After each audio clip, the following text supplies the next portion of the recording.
बढ़ियो कि ना छूटन की आस। लाख बार हरि हरि कहो पर एक बार हरिदास। अति प्रसन्न श्री लाडली सदा विपिन को वास। श्री राधा मेरी स्वामिनी मैं राधा जुको दास। जन्म जन्म मोहि दीजियो श्री वृंदावन को वास। वृंदावन को वास रटू नित राधे राधे। भगतन जो कुछ टूक प्रसादी आधे आधे। अर्थ न धर्म न काम न मुक्ति साधे। ठाकुर सुंदर श्याम और मेरी स्वामिनी राधे। मोर मुकुट कटिकाशनी कर मुरली गलमालो। बानीक ममोर वशो सदा बिहारी लालो। झंझकृत कर दे मन की बीना एक गीत ही गाजा। मैं भाऊं ना भाऊं कन्हैया तुम तो मुझको भाजा।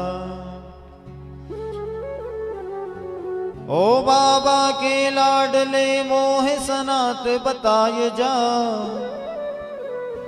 अब के सुंदर सावरे झांकी आए दिखाय जा। शंकरं शंकराचार्यं केशवं बादरायणं। श्रोत्रभाष्यकृतौ वन्दे भगवन्तौ पुनः पुनः।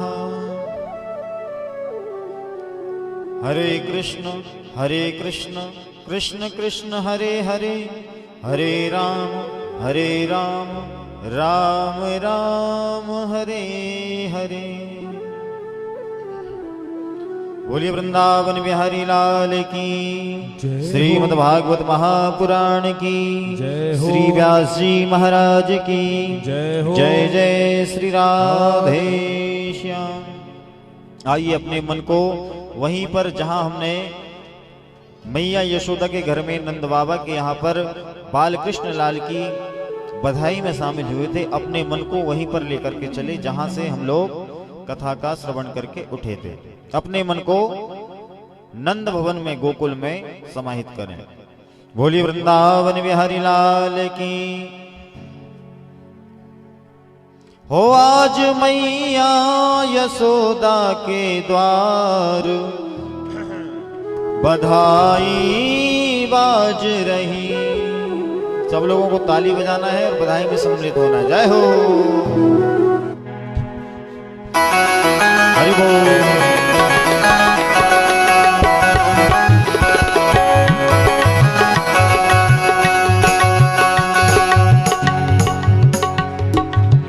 ओ आज मैया यशोदा के द्वार बधाई बाज रही। आज मैया यशोदा के द्वार बधाई बाज रही। ओ आज मैया यशोदा के द्वार बधाई बाज रही। आज मैया यशोदा के द्वार बधाई बाज रही। अरे कौन पुण्य करे आई यशोदा मैया। कौन पुण्य करे आई यशोदा मैया।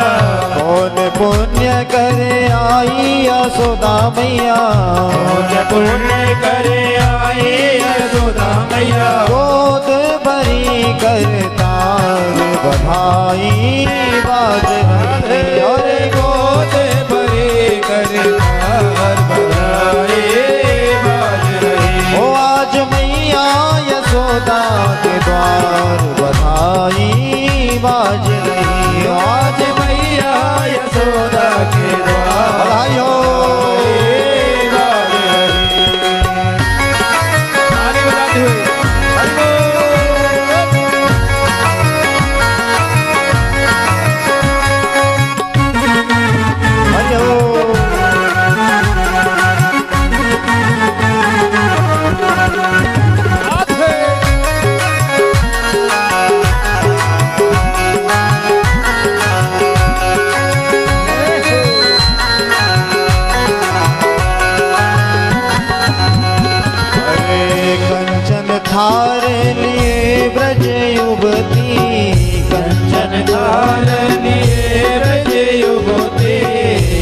कंचन थाल लिए ब्रज युवती, कंचन थाल लिए ब्रज युवती, गावत मंगलाचार बधाई बाज रही, और गावत मंगलाचार बधाई बाज रही। ओ आज मैया यशोदा के द्वार बधाई बाज रही, आज मैया यशोदा के द्वार बधाई बधाई हो।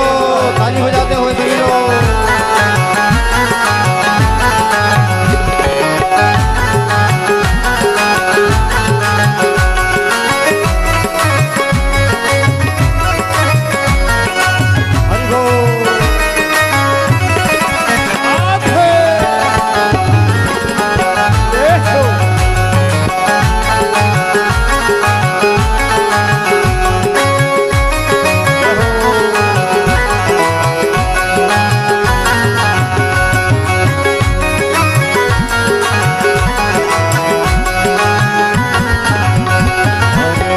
बाबानंद जो करत मुदित मन, बाबानंद जो करत मुदित मन, बाबानंद जो करत मुदित मन, बाबानंद जो करत मुदित मन, बाबानंद जो करत मुदित मन, बाबानंद जो करत मुदित मन, बाबानंद जो करत मुदित मन, बाबानंद जो करत मुदित मन, यथा योग्य सत्कार बधाई बाज रही, और यथा योग्य सत्कार बधाई बाज रही। ओ आज मैया यशोदा के द्वार बधाई बाज रही, ओ आज मैया यशोदा के द्वार नंद के लाला की जय हो।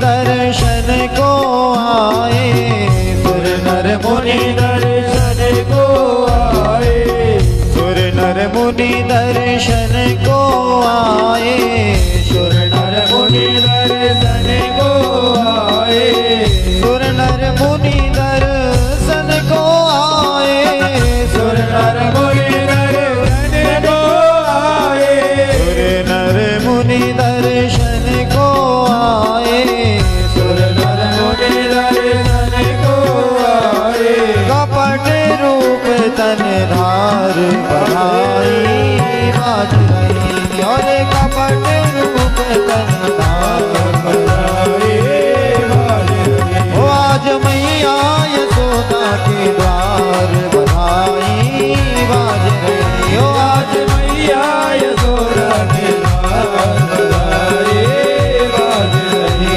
2 मिनट के लिए सभी गाएंगे ताली बजाते हुए। नंद के आनंद भयो जय कन्हैया लाल की, नंद के आनंद भयो जय कन्हैया लाल की, नंद के आनंद भयो जय कन्हैया लाल की, नंद के आनंद भयो जय कन्हैया लाल की, जय कन्हैया लाल की यशोदा के लाल की, जय कन्हैया लाल की यशोदा के लाल की, नंद के आनंद भयो जय कन्हैया लाल की, नंद के आनंद भयो जय कन्हैया लाल की। हाथी दीना घोड़ा दीना और दीना पाल की, हाथी दीना घोड़ा दीना और दीना पाल की, हाथी दीना घोड़ा दीना और दीना पाल की, छोरन को लड्डू पेड़ा बूढ़न को लापसी, देखो नंद बाबा ने इतना दान किया है। कन्हैया जब हुए हैं, उनके घर में जब लाला हुआ है तो छोरन को लड्डू पेड़ा, क्योंकि छोरन के दांत होते ना तो उनको लड्डू पेड़ा दिया। और बूढ़े लोगों को लड्डू खाते नहीं बनता तो नंद बाबा ने क्या दिया? लापसी, हमारे यहाँ उसको लपसी कहते हैं, क्योंकि लपसी बिना दांत वाले भी पी लेते हैं ना। तो नंद बाबा ने किसी को दुखित नहीं किया, जो जैसा पाना चाहता है उसको वैसा दिया। तो क्या क्या दिया नंद बाबा ने? छोरन को लड्डू पेड़ा बूढ़न को लापसी, छोरन को लड्डू पेड़ा बूढ़न को लापसी, अरे छोरन को लड्डू पेड़ा बूढ़न को लापसी, छोरन को लड्डू पेड़ा बूढ़न को। और क्या दिए? गंगा दीने दर्पण दीने दीने बिंदी भाल की, गंगा दीने दर्पण दीने दीने बिंदी भाल की, गंगा दीने दर्पण दीने दीने बिंदी भाल की, गंगा दीने दर्पण दीने। अरे नंद के आनंद भयो जय कन्हैया लाल की, नंद के आनंद भयो जय कन्हैया लाल की, नंद के आनंद भयो जय कन्हैया लाल की, नंद के आनंद भयो जय कन्हैया लाल की। रतन दिए हार दिए गाय ब्यानी हाल की, रतन दिए हार दिए और दिए लाल की। और क्या दिए नंद बाबा ने?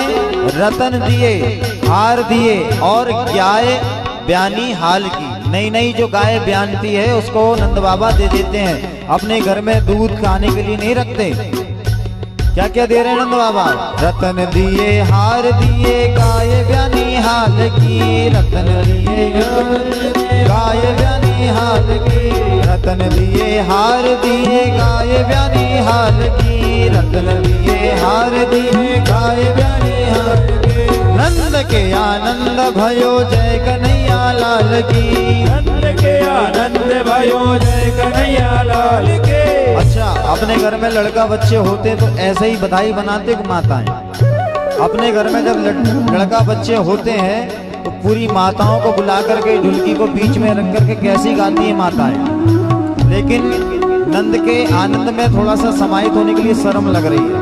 जरा जोर से ताली बजा करके नंद बाबा को बधाई दो, क्योंकि 80 साल की उम्र में भगवान कन्हैया नंद बाबा के यहाँ पर आए हैं। तो जैसे अपने घर में हम बालकों के लिए उत्साह मनाते हैं, जब भी नालुक छेदन संस्कार होता है तो हम समस्त माताओं बहनों को आमंत्रित करते हैं। कोई भी छोटा सा उत्सव होता है तो माताओं बहनों को एकत्रित करके कैसी बधाई गाती, जैसे घर में बधाई गाती वैसे ही गाओ ताली बजाते हुए। नंद के आनंद भयो जय कन्हैया लाल की, नंद के आनंद भयो जय कन्हैया लाल की, नंद के आनंद भयो जय कन्हैया लाल की, नंद के आनंद भयो जय कन्हैया लाल। हो आज मैया यशोदा के द्वार बधाई बाज रही, हो आज मैया ताली बजाते हुए हो आज मैया यशोदा के द्वार बधाई बाज रही, हो आज मैया यशोदा के द्वार बधाई। 2 मिनट के लिए सभी लोग थोड़ा सा हाथ ऊपर करो, साल से हाथ निकाल लो जरा। जय हो, हरि बोल।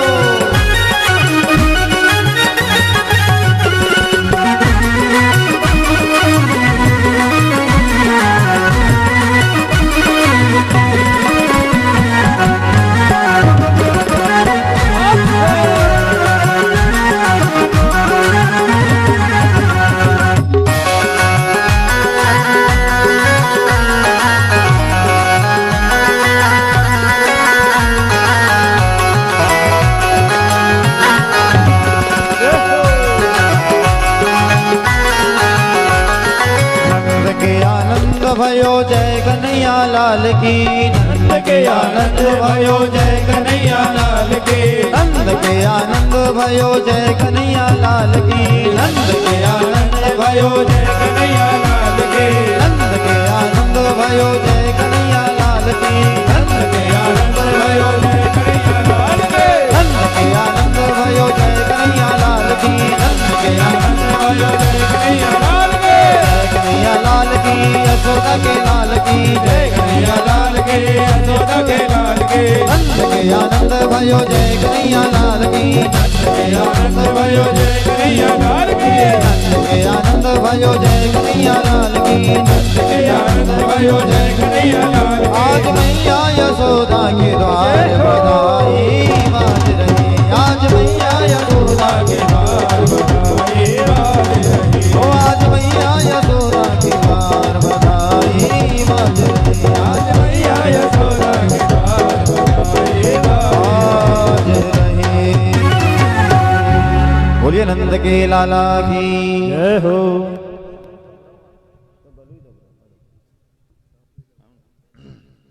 श्री राम।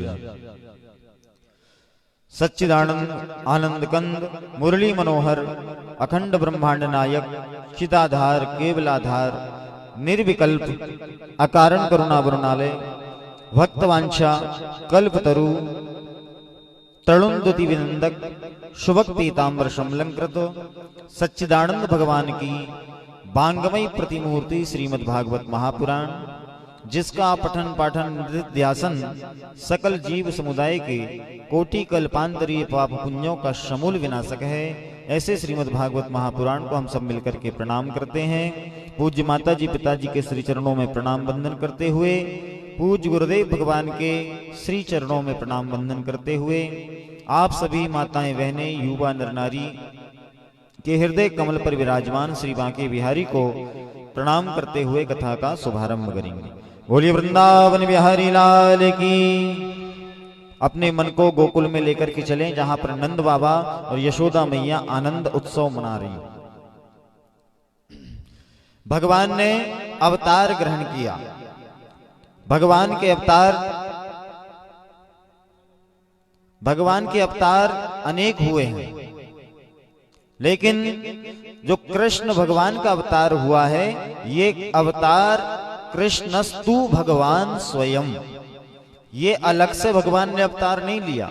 जैसे कच्छ का अवतार लिया, वामन का अवतार लिया, अनेकानेक अवतार जो लिए हैं, लेकिन भगवान कृष्ण का अवतार साक्षात परब्रह्म परमात्मा का अवतार है।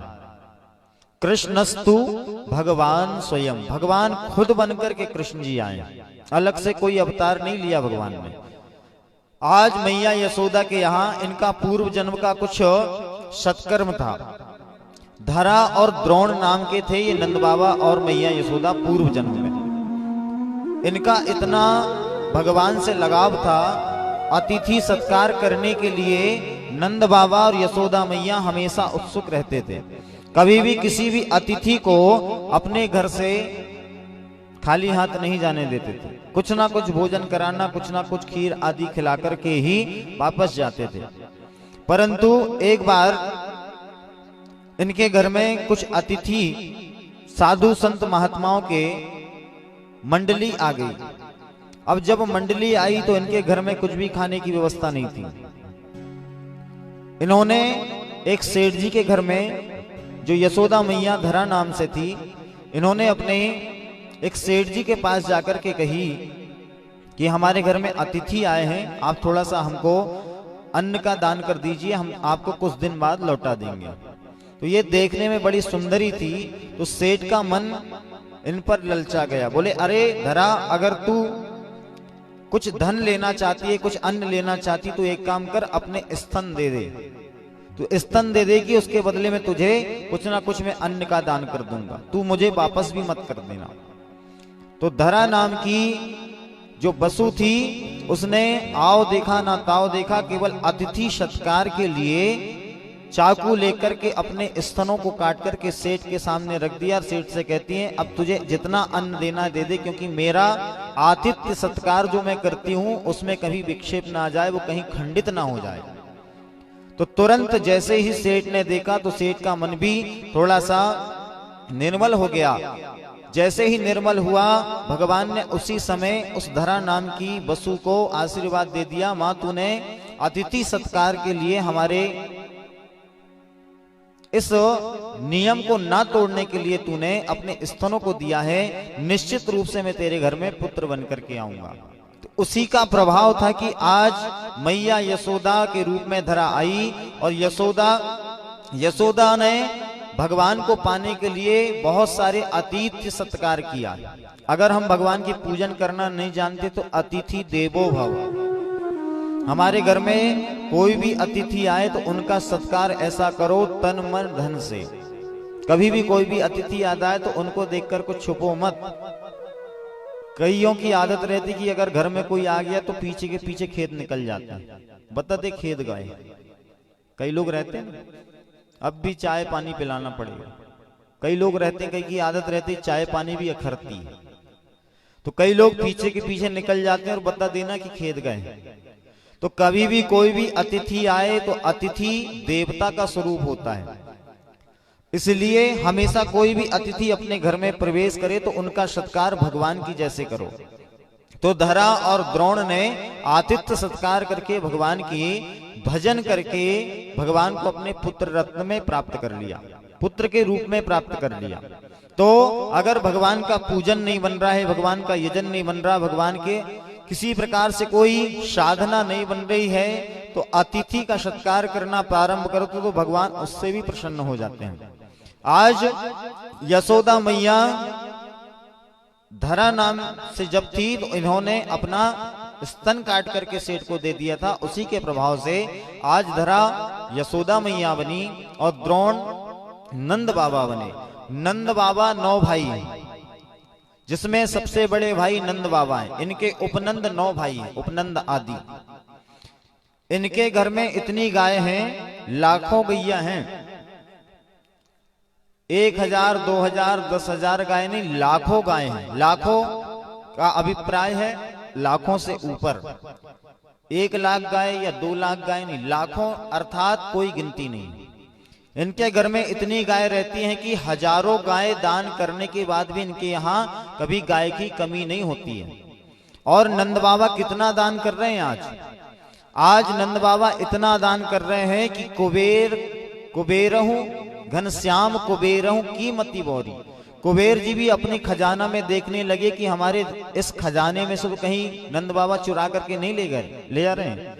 तो कुबेर जी भी अपने धन को देख करके देखते हैं, अपनी तिजोरी में देखते हैं तो तिजोरी में जैसे का तैसा धन रहता है।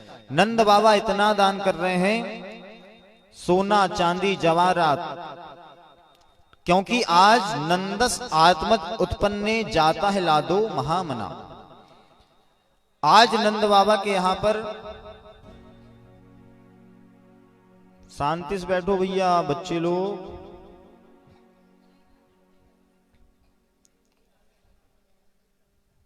नहीं तुम ही बोल लो। बोलिए वृंदावन बिहारी लाल की। तो नंद बाबा कितना दान कर रहे हैं, क्यों दान कर रहे हैं? क्योंकि नंदस आत्मज उत्पन्ने जाता है लादो महामुना। आज नंद बाबा के यहाँ पुत्र नहीं हुआ, नंद की मानो आज आत्मा ही उत्पन्न हुई है। नंदस आत्मज उत्पन्ने जाता है लादो महामना। आहूय विप्राण वेद ज्ञान स्नाता सुचिर अलंकृता। आज नंद बाबा ने स्नान आदि करके इतना दान करना प्रारंभ कर दिया कि धेनु नाम नियते प्रादात। नई नई गायों को दान कर रहे हैं, बूढ़ी या बछिया को दान नहीं कर रहे हैं, नई नई गायों को दान कर रहे हैं। और केवल सीधी सादी गाय नहीं, उसको सजा करके धेनु नाम नियते प्रादात विप्रेभ्यो समलंकृत, अलंकृत करके सोना चांदी जवाहरात आभूषण से सजा करके गायों का दान कर रहे हैं। और विप्रेभ्यो समलंकृता, विप्रों को दान कर रहे हैं, क्योंकि विप्रों ने सुस्ती वाचन किया था ना, मंत्र का उच्चारण किया था। जब भी हमारे घर में बालक का जन्म हो या किसी प्रकार से कोई उत्सव हो तो ब्राह्मणों को बुला करके 1-2 मंत्र बुलवा लिया करो, क्योंकि ब्राह्मण जो मंत्र पढ़ता है उससे साक्षात ठाकुर जी की विशेष कृपा होती है। नंद बाबा ने सारे ब्राह्मणों को बुला करके पहले तो स्वस्ति वाचन करवाया। स्वस्ति वाचन करने के पश्चात में जब नंद बाबा ने गाय देना प्रारंभ किया तो सारे ब्राह्मणों की उत्सुकता बढ़ जाती है, क्योंकि सोना चांदी जवाहरातों से पूर्ण करके गायों का दान कर रहे हैं। और क्या दान कर रहे हैं? तिलाद्रीन सप्त रत्नोघ, रत्नों के पहाड़ दान कर रहे हैं। रत्न बस दान नहीं कर रहे, रत्नों के पहाड़ दान कर रहे हैं। जो जैसा चाहता है, जिसको जैसा इच्छा है, नंद बाबा उसको वैसा दान कर रहे हैं। सारे गोप ग्वाल नंद बाबा के यहां दान ले लेकर के जा रहे हैं। सुखदेव जी महाराज राजा परीक्षित को कहते हैं, परीक्षित ऐसे भगवान का दर्शन कर लो, आज गोकुल में मानो लक्ष्मी जी अपने पति देव से मिलने आई। बोले कैसे महाराज? एक ग्वाला गया नंद बाबा के महल में पहले गेट से, तो पहले गेट से गया तो उसने कुछ पात्र लेकर के आया चांदी के। दूसरा व्यक्ति आते समय मिला, भैया तुझे क्या मिला? बोले मुझे चांदी के पात्र मिले। दूसरा व्यक्ति कहता, बोले बस मुझे तो सोने के पात्र मिले। उसी समय वो चांदी के पात्र वाला व्यक्ति वहीं पर पात्रों को फेंकता है, सोने के पात्र के लिए भाग जाता है। जैसे ही सोने का पात्र लेने के लिए गया, वापिस आने लगा तो तीसरा व्यक्ति मिला। बोले भैया क्या मिला तुझे? बोले मुझे सोने के पात्र मिले। वह कहता, बोले बस तुझे सोने के पात्र? बोले हमारे पास देख कितने बड़े बड़े आभूषण हैं, रत्न हैं, महंगे महंगे हीरा मोती आदि के आभूषणों के हमको पात्र मिले हैं। वहां सोना छोड़ करके फिर रत्नों के आभूषणों के लिए भाग जाता है। इस प्रकार से सारे गोकुल में सोना चांदी जवाहरात बगरे हुए हैं। तो सुखदेव जी महाराज ने कहा, परीक्षित उस गोकुल धाम का दर्शन करो। ऐसे गोकुल धाम में ऐसा लग रहा है मानो साक्षात लक्ष्मी जी यहाँ पर भगवान कन्हैया का दर्शन करने के लिए आई। नंद बाबा बहुत सारा दान कर रहे हैं। इसी समय राजा कंस को पता लग गया कि भैया गोकुल में बालक हुआ है। तो राजा कंस को तो हर चीज में काला काला नजर आ रहा था, क्योंकि अस्यात अष्टमो गर्भो हंतायाम बहशे बुधा। भगवान देखने में इतने सुंदर लग रहे हैं। छोटे पदपानी लाल, छोटी अंगुली है लाल, छोटे नख रेखा, छोटी रेखा लाल लाल है, कलित कपोल लाल, भूषण भूषण लाल। इस प्रकार से जैसे ही नंद बाबा ने कृष्ण कन्हैया का ध्यान किया, उनका दर्शन किया, तो नंद बाबा के आनंद का पारावार नहीं रहा। नंद बाबा बड़े प्रसन्न होते हैं, सब लोगों को दान कर रहे हैं, किसी भी प्रकार से किसी को वापस नहीं जाने देते। लेकिन कंस को हर चीज में काला नजर आने लगा। जैसे ही राजा कंस को पता लगा कि गोकुल में बहुत सारे बालकों की उत्पत्ति हुई है, बालक हुए, हो ना हो इसी में तो मेरा आडवा काल हो सकता है। अब यहां पर कंस को तो थोड़ा विश्वास हो गया, लेकिन भगवान भोलेनाथ बंदहु बाल रूप सोई रामो। भगवान भोलेनाथ को छोटे छोटे भगवान का दर्शन करना बड़ा अच्छा लगता है। जब राम जी का जन्म हुआ था तब भी भगवान भोलेनाथ राम जी का दर्शन करने गए थे। बंदहु बाल रूप सोई रामो, भोलेनाथ को छोटे से भगवान बड़े अच्छे लगते हैं। तुरंत भोलेनाथ ने कागभूषुंड को तैयार किया। बोले कागभूषुंड चलो, हमको भगवान का दर्शन करने चलना है। तुरंत कागभूषुंड जी के साथ में भगवान भोलेनाथ चले। बोले भैया, कागभूषुंड जी कहते हैं भोलेनाथ हमको कैसा दर्शन करना है? तो भोलेनाथ कहते हैं चिंता नहीं करना है, अपनी डमरू है अपने पास। तो अपन क्या करते हैं, गोकुल में मृगशाला को बिछाएंगे और मृगशाला को बिछा करके सांप बिच्छू ततैया सबको उसके ऊपर रखेंगे और डमरू बजा करके खेल खिलौना दिखाने वाले जो मदारी रहते ना, मदारी का रूप धारण करके जाएंगे। उसमें अपने अपने बच्चों को लेकर के सब जाते हैं ना कि भैया खेल खिलाने वाला आया है, खेल देखने के लिए चलो। तो अपने अपने बालकों को लेकर के सब माताएं आएगी, तो यशोदा भी अपने बालक को लेकर के आएगी। कागभूषुंड जी तैयार हो गए। जैसे ही गोकुल में गए, मृगशाला को बिछाया, सांप बिच्छू ततैया आदि को रखा, और जैसे ही भगवान भोलेनाथ ने डमरू बजाया, तो जैसे ही डमरू बजी भगवान कृष्ण कन्हैया रोने लगे जोर जोर से। जैसे ही रोने लगे तो मैया यशोदा ने बहुत जोर से फटकार लगाई सारी गोपियों की यह गोकुल में कौन डमरू बजाने वाला आ गया, इसको भगाओ जल्दी से जल्दी, हमारा लाला रोने लगा। जैसे ही रोने की बात श्रवण किया, सारी गोपियां उस बाबा के पास में गई, भोलेनाथ के पास में, कागभूषुंड के पास में, और जाकर के पूरी मृग चर्म को वहां से फेंक दिया, सांप बिच्छू ततैया सबको फेंक दिया। अब काकभूषण जी भोलेनाथ के मुंह को देख रहे हैं, भोलेनाथ काकभूषण जी को देख रहे हैं। बोले भैया क्या हुआ? काकभूषण जी कह रहे आप ही तो कह रहे थे कि खेल दिखाना, यहाँ तो खेल देखने की बात क्या कहें, एक भी देखने नहीं आया और हमारी ये डमरू भी फेंक दिया और बिच्छू ततैया को भी फेंक दिया गया।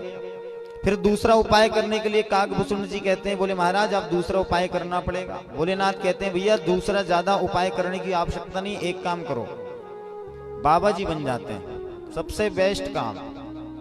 हमने बताया ना, जीवन में अगर कुछ नहीं बन रहा तो बाबा जी बन जाओ, पीले कपड़े पहन लो और निकल जाओ गांव गांव में, तो सारी व्यवस्था बन जाएगी। तो भगवान भोलेनाथ 80 साल के बुढ़े बन जाते। बोले काकभूषण हमको करना क्या है, मैं 80 साल का बुढ़ा बन जाता हूँ। बोले ठीक है महाराज, तुम छोटे से बालक बन जाओ 7-8 वर्ष। बोले ठीक है, क्या करना है? बोले हमको करना ये है कि बालकों की हस्तरेखा देखना है। तो अपनी अपनी माताओं को बालकों की हस्तरेखा दिखवाने में बड़ा इंटरेस्ट होता है कि महाराज जी जरी देखने क्या करेगा लड़का, कछु करेगा कि नहीं कि गैया ही चराएगा। तो उसी समय भगवान भोलेनाथ कहते हैं अरे काकभूषण हम छोटे छोटे बालकों का हाथ देखना प्रारंभ कर देते हैं, क्योंकि अपनी अपनी माताओं को बड़ा ही उत्कंठा रहती है बालकों के हाथ दिखवाने के लिए, इसलिए हमें हो ना हो हाथ देखना प्रारंभ करना पड़ेगा। बोले कैसा करेंगे हाथ देखना? बोले मैं 80 साल का बुढ़ा बन जाता हूं और सारे निर्णय तुमको करना है, रेखाओं को तुमको देखना है और देख करके तुम मुझे बताना, फिर मैं उसका भविष्य फल करूंगा। बोले ठीक है महाराज। सबसे लास्ट वाले घर से प्रारंभ किया भोलेनाथ ने। जैसे ही सबसे अंतिम वाले घर से प्रारंभ किया, उसी समय 1 घर 2 घर हुआ था। तो एक गोपी ने आकर के मैया यशोदा से बताया। क्या बताती है? यशोदा हमारे गांव में एक ज्योतिषी आया। तो ज्योतिषी क्या कर रहा है? गोकुल में एक ज्योतिषी आयो। यशोदा ने कहा क्या कर रहा है वो ज्योतिषी? बोले करतल देखत है बालक के, करतल देखत है बालक के। और क्या नाम है उसका? शंकर नाम कहायो। गोकुल में एक ज्योतिषी आयो। बोले मैया एक ज्योतिषी आया है और वहां सब छोटे छोटे बालकों का हाथ देख करके भविष्य बता रहा है। तुरंत मैया यशोदा कहती जल्दी बुलाओ बाबा जी को, हमारे इस कन्हैया का हाथ दिखवाना है। अब जैसे ही सारी गोपांगनाएं भगवान भोलेनाथ के पास में आई, बोले चलो तुम्हें नंद भवन में मैया यशोदा अपने बालक का हाथ दिखाने के लिए बुला रही। तुरंत सारे बालकों का हाथ छोड़ करके भगवान भोलेनाथ काकभूषण जी दौड़े दौड़े नंद भवन में आ जाते हैं, क्योंकि उत्कंठा भगवान के दर्शन करने की है। तुरंत जैसे ही नंद भवन में प्रवेश करना चाहा भोलेनाथ को, तो अंदर प्रवेश मिल गया, लेकिन काकभूषण जी को रोक दिया गया। बोले छोटे छोटे बालकों को क्या काम अंदर, चलो इधर भागो। तो काकभूषण जी को रोक दिया गया। भगवान भोलेनाथ ने पलट करके देखा तो काकभूषण जी रोक दिए। अब काकभूषण जी रुदन कर रहे हैं बाहर बैठ करके कि बताओ भोलेनाथ ने अपना काम बना लिया, दर्शन करने चले गए। जैसे ही भगवान भोलेनाथ ने देखा कि काकभूषण का यहाँ पर आगमन नहीं हुआ, उसी समय भोलेनाथ कहते भैया वो छोटा सा बालक कहाँ गया? तो सारे कहते हैं भैया बाबा जी उस बालक का यहाँ क्या काम है? उसी का तो काम है वो देख करके मुझे रेखा का वर्णन करता है। मुझे क्या है, मैं 80 साल का बुढ़ा हूं ना, तो मुझे आंख में कम दिखाई देता है, तो देखता वही है, मैं केवल उसका निर्णय करता हूं कि क्या इसका भविष्य होगा। अच्छा अच्छा महाराज ये बात है। तुरंत काकभूषण जी को बुलाए। जैसे ही काकभूषण जी आए उसी समय बड़ी जोर की सांस लेते हैं काकभूषण जी। वाह भोलेनाथ अच्छा किया तुमने बुला लिया, नहीं तो मैं रह ही जाता। तुरंत काकभूषण जी प्रसन्न होते हैं, भोलेनाथ भी प्रसन्न होते हैं। अरे नहीं काकभूषण तुम साथ में आए थे, कैसे छोड़ सकते हम तुमको। तुरंत अंदर प्रवेश किया। जैसे ही अंदर प्रवेश करते हैं और भगवान भोलेनाथ भगवान का दर्शन करते हैं कृष्ण कन्हैया का, तो कन्हैया जी भी मुस्कुराते हैं, भोलेनाथ भी मुस्कुराते हैं। भोलेनाथ कहते हैं वाह कन्हैया बड़ा सुंदर रूप बनाए हो। तुरंत भगवान भोलेनाथ ने भगवान का दर्शन करके उनका ध्यान करने लगे और मैया यशोदा ने आसन प्रदान किया। आसन प्रदान करके मैया यशोदा कहती बाबा जी बताइए हमारे बालक का भविष्य क्या होगा? तो भोलेनाथ तो भगवान का ध्यान करने लगे थे। जैसे ही भोलेनाथ ने कहा कि इनका भविष्य वर्णन करना है तो एक काम करो यशोदा, ये बालक को जरा हमारी गोदी में दे दो ना, क्या है मुझे कम दिखाई देता है, इसलिए मुझे गोदी में दे दो। तुरंत मैया यशोदा ने गोदी में दिया। जैसे ही गोदी में दिया उसी समय भगवान भोलेनाथ ने भगवान का दर्शन किया और आंख बंद करने लगे और भगवान का दर्शन करने लगे। छोटे पद पानी लाल, छोटी अंगुली है लाल। छोटे छोटे हाथों को देख करके भोलेनाथ बड़े प्रसन्न होते हैं। ऐसे भगवान कहीं देखने को नहीं मिलेंगे, भगवान बड़े बड़े हैं। सहस्र शीर्षा पुरुषा सहस्राक्ष। भगवान के मंदिर में जाओ तो बड़े बड़े घंटे लगे रहते हैं, बड़े बड़े पंडित लोग पूजन पाठ करते हैं, कहीं बड़े बड़े मंदिरों में प्रवेश भी नहीं मिलता है। लेकिन आज भगवान गोकुल में मैया यशोदा के यहाँ पर है। भोलेनाथ ने जैसे ही दर्शन किया तो कलित कपोल लाल, लोचन ललित लाल, अधर अनूप लाल, लाल मुख लाल है कि लाल लाल भूषण भसन लाल लाल, रसिक बिहारी सब साज लाल लाल है। लाल पलना पे लाल, फूलन की सेज लाल, खेले नंद लाल सो खिलौना लाल लाल है कि लाली मेरे लाल की जित देखूं तित लाल, और लाली देखन में गया तो मैं भी है गया लाल। आज भगवान भोलेनाथ भी कह रहे हैं कि मैं भी इस रूप में आ जाता, लेकिन भोलेनाथ को भी ऐसा अवसर नहीं मिलता। आज भगवान का दर्शन करके लाल मुख छवि को देख करके भगवान भोलेनाथ बड़े प्रसन्न होते हैं, ध्यान करने लगते हैं। 1 घंटा 2 घंटा हो गया भगवान भोलेनाथ ध्यान ही कर रहे हैं। कन्हैया ने देखा कि भोलेनाथ 88,000 बरस तक कहीं तपस्या न करने लगे, नहीं तो हमारी लीला यही हो जाएगी पूरी। हम तो लीला करने के लिए आए हैं, बाल लीला करने के लिए। अगर 88,000 बरस तक इन्होंने तपस्या करना प्रारंभ कर दिया और किसी ने इनकी तपस्या भंग किया तो ये तीसरी आंख खोल देंगे, और तीसरी आंख खोल दिए तो सारे गोकुलवासी भस्म हो जाएंगे। तो भगवान कन्हैया ने धीरे से अपना हाथ बढ़ाया और हाथ बढ़ा करके दाढ़ी खींचा कि भोलेनाथ हमारी लीला होने दोगे कि नहीं, बस ध्यान ही करते रहोगे। तुरंत जैसे ही दाढ़ी खींचा तो भगवान को होश आया भोलेनाथ को। मैया यशोदा कह रही क्यों बाबा जी, कोई ज्यादा ही कुछ व्यवस्था गड़बड़ है कि मेरे लड़का की, तुम बड़ा ध्यान कर रहे हो। नहीं नहीं बोले ऐसा कुछ नहीं है।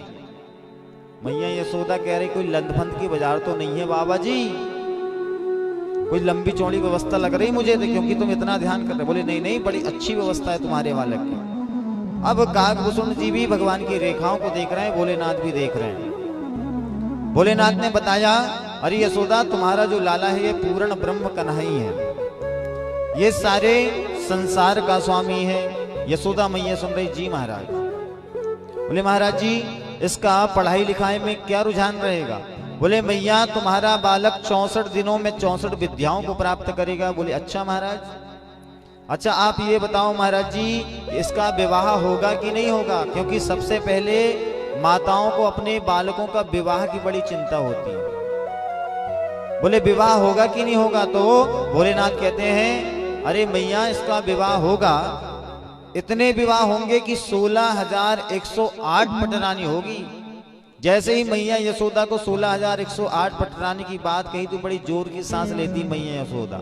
बोले संसार में तो एक बहू से सुख नहीं है महाराज, ये 16,108 पटरानियों से कहां सुख मिलने वाला, एक बहू का सुख नहीं है। तुरंत भगवान भी मुस्कुराते हैं, भोलेनाथ मैया यशोदा भी मुस्कुराती। बोले अच्छा महाराज ये गैये ही चराएगा कि कुछ धन दौलत आएगा इसके पास। हमारे यहाँ क्योंकि गाय जाता है तो कुछ पढ़ लिख करके कुछ करेगा, कुछ उपलब्धि को प्राप्त करेगा कि केवल गाय चराएगा, क्योंकि ग्वालों का बच्चा है तो गाय चराएगा कि अच्छा काम करेगा। बोले नहीं मैया ये बहुत वैभवशाली होगा, इसके घर में सोना चांदी की बरसात होगी। बहुत सारा भविष्य का दर्पण किया और जैसे ही दर्पण किया तो कृष्ण कन्हैया ने फिर दाढ़ी को खींचा। बोले भोलेनाथ पूरा भविष्य का वर्णन अगर तुमने अभी कर दिए तो फिर हमारी बाल लीला में आनंद की प्राप्ति नहीं होगी, इसलिए ज्यादा भविष्य का दर्पण मत करो। तो भगवान भोलेनाथ ने उस बंदहु बाल रूप सोई रामू भगवान कृष्ण कन्हैया का दर्शन किया। दर्शन करके पुनः कैलाश पर्वत को चले गए। बोलिए वृंदावन बिहारी लाल की। कैलाश पर्वत पर भगवान भोलेनाथ जाते हैं। समस्त प्रकार की दर्शन की अभिलाषा लेकर के जो भोलेनाथ आए थे काकभूषण जी के साथ में, उनकी मनोरथ पूर्ण हुए हैं। यहाँ पर नंद बाबा ने अनेकानेक दान पुण्य करके जैसे ही दान पुण्य कर रहे थे उसी समय ध्यान आया कि हर वर्ष राजा कंस को टैक्स देना पड़ता है, क्योंकि राजा कंस सारे गोकुल ब्रजधाम का राजा है, मथुरा का। तो हर वर्ष जाकर के इन्हें कर देना पड़ता है, टैक्स देना पड़ता है। तो सारे ब्रजवासियों को साथ में लेकर के छकड़ों में सामान भर करके नंद बाबा और जितने भी उपनंद थे सबके सब गोकुल से मथुरा की ओर प्रस्थान कर गए। जैसे ही प्रस्थान करते हैं, मथुरा पहुंचते हैं, उधर से कंस पूतना को पहुंचाता है। पूतना कौन है? पूतान नयति इति पूतना, जो पूतों को ना रहने दे उसको पूतना कहते हैं। पूतना जैसे ही आए तो उसने अपने स्वरूप का दूसरा स्वरूप बना लिया। बहुत राक्षसी है, 7 कोस की है पूतना, लेकिन जैसे ही भगवान का दर्शन करने आई तो उन्होंने लक्ष्मी जी जैसा स्वरूप धारण कर ली। पूरा 16 श्रृंगार करके लक्ष्मी जी जैसे स्वरूप धारण करके पूतना आई। किसी को समझ में नहीं आया कि ये राक्षसी है। सब सोच रहे हैं कि बधाई देने गोकुल धाम में बहुत सारे ब्रजवासी आ रहे हैं, तो उन्हीं में से कोई बधाई देने के लिए आई होगी। सबने कहा कि जाओ तुम लाला का दर्शन कर लो। अब पूतना ने स्वरूप का धारण किया, धारण करके जैसे ही नंद भवन में प्रवेश किया तो किसी ने पूछा नहीं कि कहां से आई, कैसे आई, क्योंकि बहुत सारे लोग आ रहे हैं, बहुत सारी गोपियां बधाई देने के लिए आ रही हैं। पूतना गई। पूतना जैसे ही लाला के पलने के पास पहुंचती है, उसी समय भगवान ने अपनी आंख बंद कर लिया। भगवान के आंख बंद करने के 108 कारण। भगवान ने आंख बंद क्यों कर लिया? भगवान ने आंख इसलिए बंद कर लिया, भगवान सोचने लगे कि बताओ, अभी हमने बाल लीला प्रारंभ भी नहीं किया है, अभी हमने माता जी के स्तनों का पान भी नहीं किया है, और ये पूतना हमको जहर पिलाने आ गई। ऐसी पूतना का दर्शन नहीं करना। दूसरा कारण, भगवान ने आंख बंद क्यों किया? भगवान ने आंख बंद इसलिए कर लिया कि एक आंख भगवान की चंद्रमा है और दूसरी आंख सूर्य है। चंद्र और सूर्य की किरण अगर पूतना पर पड़ जाएगी तो भगवान को देखते ही, दृष्टि पड़ते ही पूतना का उद्धार हो जाएगा, क्योंकि भगवान की दृष्टि जिस पर पड़ जाती है उसका निश्चित रूप से उद्धार हो जाता है। तो भगवान सोचते हैं कि उसका उद्धार एकदम से होना नहीं चाहिए, क्योंकि हमने अभी बाल लीला प्रारंभ ही नहीं किया। तीसरा कारण, भगवान ने इसलिए आंख बंद कर लिया, मानो भगवान भोलेनाथ का ध्यान करने लगे, कृष्ण कन्हैया सोचने लगे और मन ही मन में भोलेनाथ से बात करने लगे। भोलेनाथ, हमें ये पूतना मौसी जी जहर पिलाने आई है और जहर पीने का काम आपसे अच्छा बनता है। कालकूट विष आपने पी लिया था ना समुद्र मंथन के समय, तो आपसे जहर पीने का काम बड़ा अच्छा बनता है। भोलेनाथ, आप बजाओ और तुम जहर पी लो और मैं इसके प्राण पी लूंगा। तो मानो भोलेनाथ मन ही मन में कृष्ण कन्हैया से बात कर रहे हैं कि अरे कन्हैया, अगर हम दोनों ने मिलकर के इस पूतना को मारे तो लोग कहेंगे कि बताओ कितने छलिया देवता है कि दो देवताओं ने मिलकर के एक राक्षसी को मारा। तो दोनों मानो बात कर रहे हैं। फिर कारण बताते हैं आंख बंद करने का कि इसलिए आंख बंद कर लिए कि इसका पूर्व जन्म का वृतांत, पूर्व जन्म का प्रारब्ध क्या है वो ध्यान करने लगे। तो पूर्व जन्म में ये राजा बलि की रत्नमाला नाम की कन्या थी। इसने मन ही मन में, जब वामन भगवान बने थे प्रभु, तो मन ही मन में इसने संकल्प कर लिया था कि ये मेरे बालक रूप में होते तो मैं इसे दूध पिलाती। तो भगवान इसके पूर्व जन्म का कुछ ध्यान करने लगे। इस प्रकार से भगवान की आंख बंद करने के 108 कारण। जैसे ही पूतना पास में आई, भगवान को कालकूट विष पिलाना चाहा। भगवान ने उस पूतना के उदर में तो गए, उस पूतना की गोदी में गए, जाकर के बैठे और सो गए। पूतना ने जैसे ही स्तनों पर जहर लगाई थी और पूतना ने भगवान के मुख को स्तनों पर लगाया, तो पहले तो भगवान ने जहर पी लिया, उसके बाद में भगवान ने दूध पीना प्रारंभ कर दिया।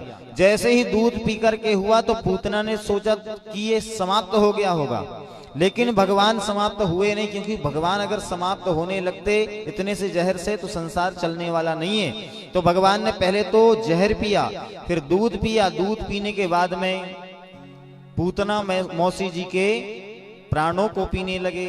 जैसे ही प्राणों को पीना प्रारंभ किया, पूतना ने नंद भवन से बाहर निकली। जैसे ही नंद भवन से बाहर निकलती है, निकल करके अपने राक्षसी स्वरूप में आ जाती है, 7 कोस की पूतना बन जाती है, क्योंकि इसका स्वभाव बड़ा भयंकर है। लोक आग्नि, ये जो पूतना है बालकों को मारने वाली है, राक्षसी है, रुधिरासना है, इसके हाथ हमेशा खूनों से सने रहते हैं, बालकों छोटे छोटे बालकों को मारती है। तो भगवान ने सोचा कि ये पूतना को मुझे जल्दी से जल्दी समाप्त करना पड़ेगा। तुरंत भगवान ने प्राणों को पीना प्रारंभ कर दिया। जैसे ही प्राणों को पीना प्रारंभ किया तो पूतना कह रही है, छोड़ दे लाल छोड़ दे बकी पुकारे।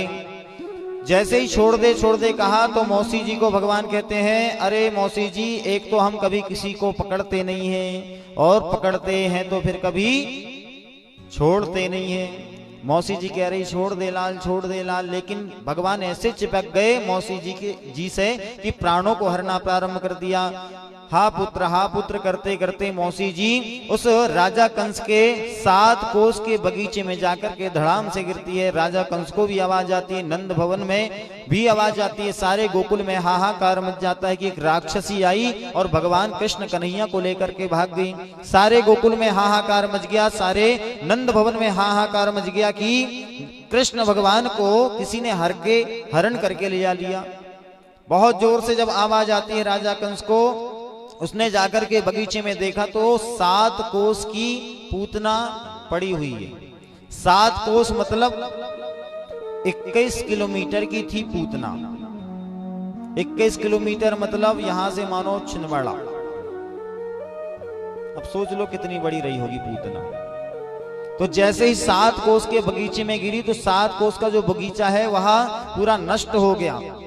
अब नंद बाबा कर देकर के वापिस आ रहे थे। जैसे ही वापस आ रहे थे उसी समय पूतना को देखा कि पूरी रास्ता घेर करके पूतना पड़ी हुई है, उसके ऊपर भगवान खेल रहे हैं। सारे ग्वाल वालों ने मिलकर के पूतना को काटना प्रारंभ किया। बोले रास्ता को रोका है तो अपने अपने चकड़े से कुल्हाड़ी आदि निकाला, पूतना के अंग अंग को काटने लगे। वो पूतना कैसी दिखाई दे रही थी, उसके जो दांत हैं बड़े बड़े खूंटा के जैसे थे, उसकी जो आंख है बहुत बड़े बड़े तालाब की जैसे लग रहे थे, उसकी जो नाक है बहुत बड़ी गुफा की तरह लग रहे थे, उसके जो बाल हैं ऐसा लग रहा था कि बहुत भयंकर कहीं का जंगल होगा, उसका सारा शरीर ऐसा लग रहा था कि बहुत बड़े बड़े पुराने कहीं के पहाड़ हो।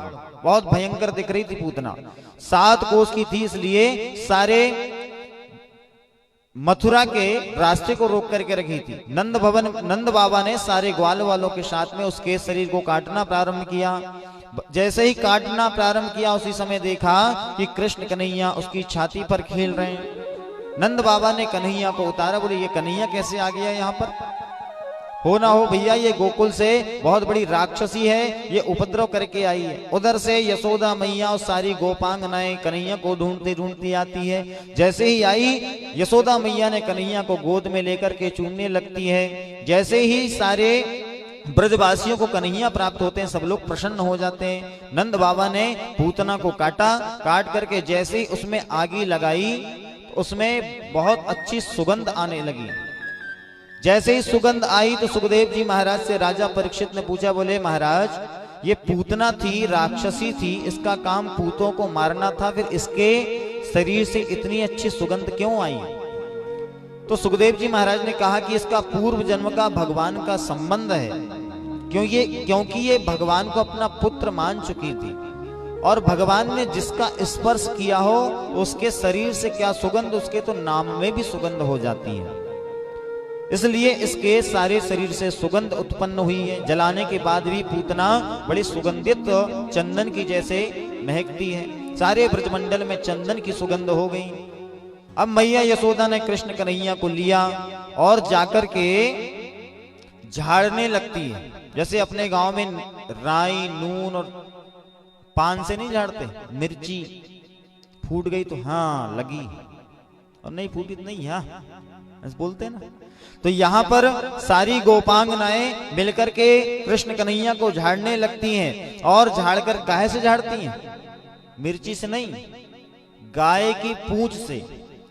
और गाय भी कोई जर्सी गाय नहीं, देसी गाय। आजकल जर्सी गाय बची है और सब लोग जर्सी गाय इसलिए पालने लगे कि दूध ज्यादा देती है ना। देसी गाय दूध कम देती है। देसी गाय पालने का महत्व ज्यादा है। जर्सी गाय मतलब ये जर्सी गाय को पालना हमारे धर्म में वर्जित है। जर्सी गाय को नहीं, देसी गाय को पालना चाहिए। और नंद भवन में जाकर के सारी माताएं यशोदा मैया भगवान को गाय की पूंछ से झाड़ने लगे। इंद्रियाणि ऋषिकेशो प्राणान् नारायणो वतु श्वेत द्वीपवतिश्चित्तम मनो योगेश्वरः वतु। इंद्रियाणि ऋषिकेश, ऋषिकेश भगवान हमारे बालक के इंद्रियों की रक्षा करें। प्राणान् नारायणो वतु, नारायण भगवान हमारे बालक के प्राणों की रक्षा करें। और श्वेत द्वीपवतिश्चित्तम, योगेश्वर भगवान हमारे बालक के चित्त की रक्षा करें।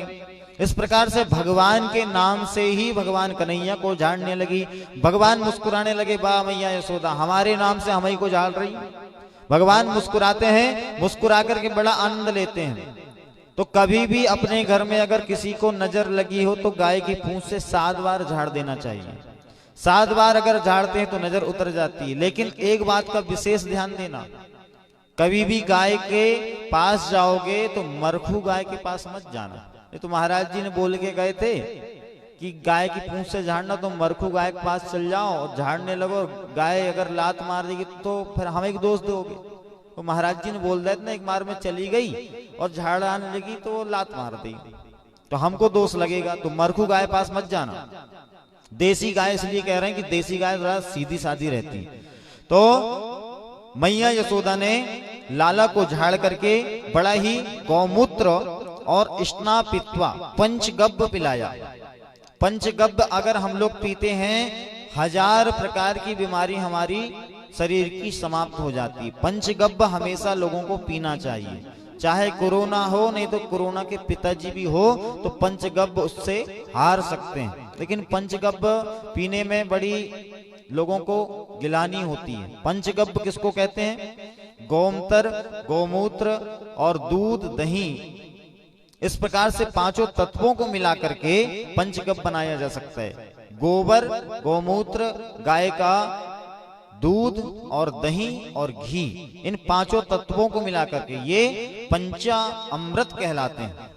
ये कलयुग के अमृत कहलाते हैं। अगर हम लोग पंचगव्य का पान करना प्रारंभ कर दें तो कोरोना के पिताजी भी आ जाएंगे तो हमको हरा नहीं सकते हैं। इसलिए पंचगव्य का हमेशा धारण करना चाहिए, हमेशा पीना चाहिए। बोलिए वृंदावन बिहारी लाल की। तो मैया यशोदा ने पंचगव्य पिला करके भगवान कन्हैया को झाड़ा और झाड़ करके बड़े ही आनंद से मैया यशोदा उनको खिलाने लगी। इसके बाद में मैया यशोदा ने बढ़िया सुंदर सुंदर भगवान को सजाया, मोटा मोटा काजल लगाया। और जैसे ही काजल लगाती हैं सारी गोपांगनाएं को एकत्रित करती हैं। काजल लगाने के लिए भी हमारे घरों में उत्सव मनता है। बुआ जी को बुलाया जाता है कि बुआ जी काजल लगाती कि नहीं, तो बुआ जी को बुलाया जाता है कि काजल लगा दो। तो सुनंदा आदि को बुलाया गया, समस्त बुआओं को बुलाया गया, काजल मोटा मोटा लगाया गया और भगवान को तैयार करके पालने में सुलाया गया। जैसे ही पालने में सुलाया, पेड़ के नीचे एक पालना बना दिया गया, वहां पर सुलाया। उसी समय राजा कंस ने वहां पर सक्टासुर को पहुंचा दिया। सक्टासुर को पहुंचाया कि जाओ उस नंद भवन में जाकर के उसे समाप्त कर दो, नंद के लाला को। जैसे ही सक्टासुर आया, सक्टासुर ने आकर के छकड़े में अपना रूप धारण कर लिया, छकड़े में जाकर के समाहित हो गया।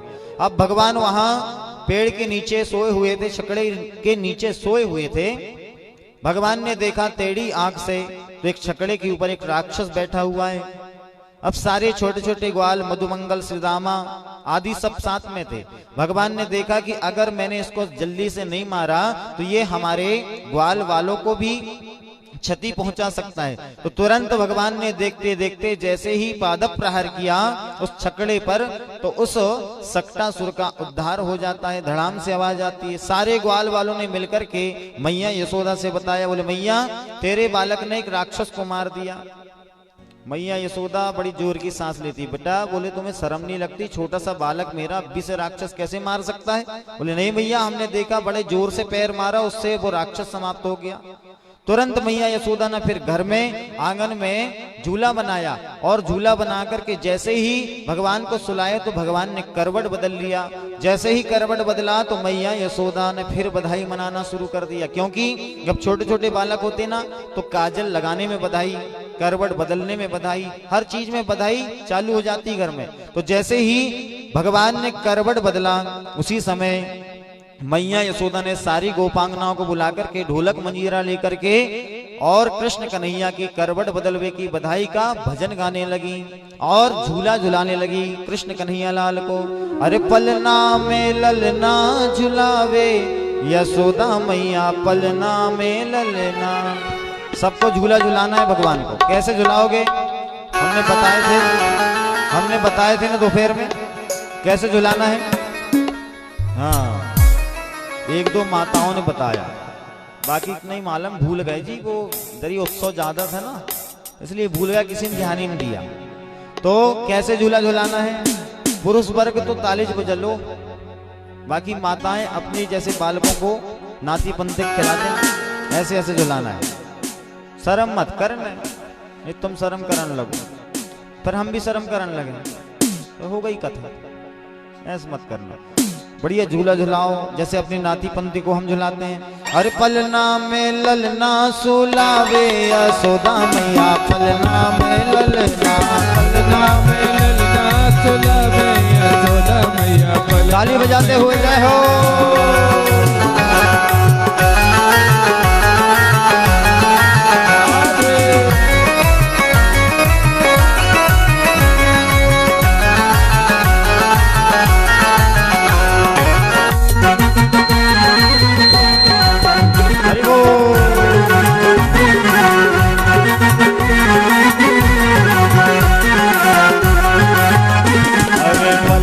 झुलावे और ललना सुलावे, पलना झुलावे और ललना सुलावे।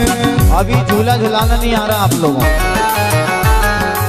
जरा ही ऐसे ऐसे करें हाथ दुखने लगे, ऐसे ऐसे करने में हाथ दुखने लगे। हम बता रहे कैसे झुलाते हैं, धीरे धीरे झुलाओ, एकदम जल्दी जल्दी झुलाओ हाथ को दुखे ही। ऐसे झुलाओ ऐसे आराम से, उसमें दुखेगा नहीं। अब तुम ऐसे ऐसे ऐसे ऐसे जरा ही करे बंद।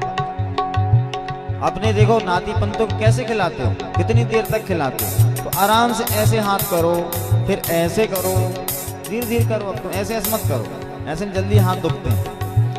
ऐसे करो, पलना में ललना सुलावे यशोदा मैया पलना में ललना, पलना में ललना सुलावे यशोदा मैया पलना में ललना। अरे पलना झुलावे और ललना सुलावे, पलना झुलावे और ललना सुलावे। अरे पलना झुलावे और ललना सुलावे, पलना झुलावे और ललना सुलावे। रत श्याम सूरत ना भूली समावे, रत श्याम सूरत ना भूली समावे। रत श्याम सूरत ना भूली समावे, रत श्याम सूरत ना भूली समावे। अरे पलना में पलना में ललना सुलावे यशोदा मैया पलना में ललना, पलना में ललना झुलावे यशोदा मैया पलना में ललना। पलना में ललना सुलावे यशोदा मैया पलना में ललना, पलना में ललना झुलावे यशोदा। नंद के लाला की जय हो।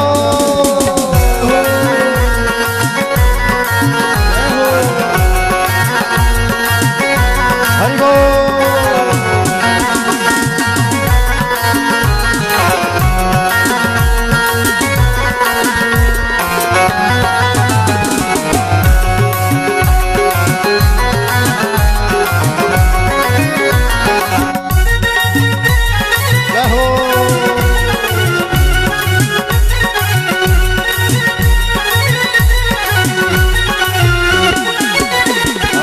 नजरिया उतारे ठिठोना लगावे, नजरिया उतारे ठिठोना लगावे।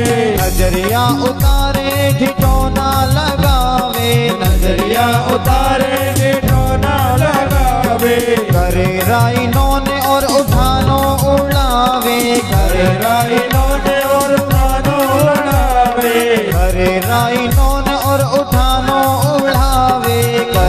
आई रोने और उठानो उठावे। अरे पलना में राधे पलना में राधे राधे पलना में ललना सुलावे यशोदा मैया पलना में ललना पलना में ललना झुलावे यशोदा मैया पलना में ललना।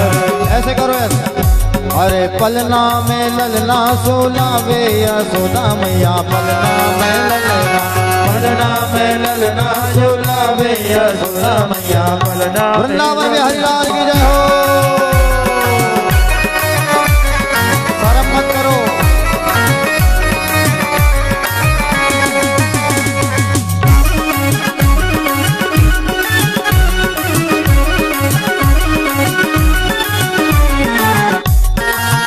हरि बोल।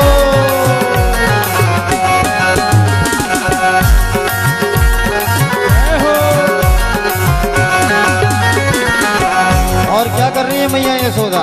अवै कबै दौर जावे बाबा नंद को बुलावे कबै दौड़ जावे बाबा नंद को बुलावे। कबो दौर जावे बाबा नंद को बुलावे कबो दौड़ जावे बाबा नंद को बुलावे। लाला उठावे दोनों गोदी खिलावे।